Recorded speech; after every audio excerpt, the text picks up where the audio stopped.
Hello, my name is Dr. Kathryn McBride, and this is a re-audit I completed on promoting uptake of preventative measures in obstetric anal sphincter injuries. From 2000 to 2012, the rate of obstetric anal sphincter injuries in England tripled from 1.8 to 5.9% in primiparous women. The Royal College of Obstetricians and Gynaecologists advocate mediolateral episiotomy and instrumental deliveries were indicated, manual perineal protection at crowning, and warm compression in the second stage to prevent OASIS. They also say that all women delivering vaginally should have a digital rectal examination to identify isolated rectal buttonhole tears. Our trust completed an audit of OASIS preventative practice in 2016, observing 41 vaginal deliveries. They found low rates of manual perineal protection and low rates of DRE post-delivery by midwives. In response to this, they developed practical obstetric multi-professional training to increase uptake of OASIS preventative measures with a plan to re-audit in 3 years' time. The aim of this audit was to establish if this training improved practice.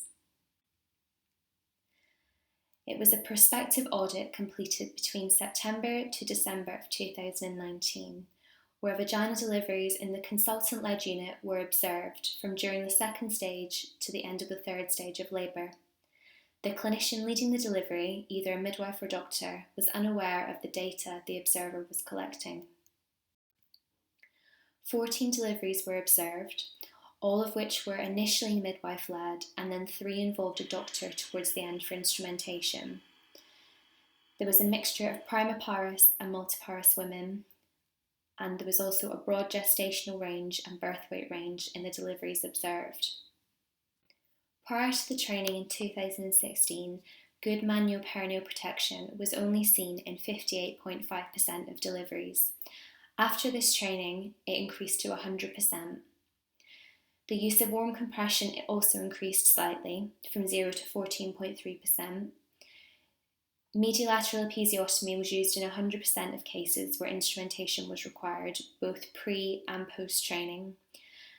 And completion of a DRE actually decreased slightly after the training, from 75% to 64.3%. Although these audits were limited by the small number of deliveries observed, observation was felt to be necessary to eliminate the recording bias that's associated with retrospective data analysis. However, the presence of an observer may have altered practice. Training significantly improved the rates of good manual perineal protection, but the rates of DRE post-delivery remained suboptimal.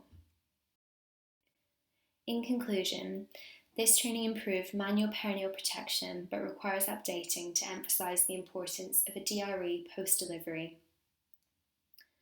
These findings were disseminated via the local monthly quality improvement meeting and monthly newsletter. It was thought that in the future a midwifery e-learning package could be produced on post-OASIS morbidity, and a re-audit could be completed in 3 years' time. That concludes my presentation. Thank you for listening. Any questions are now invited.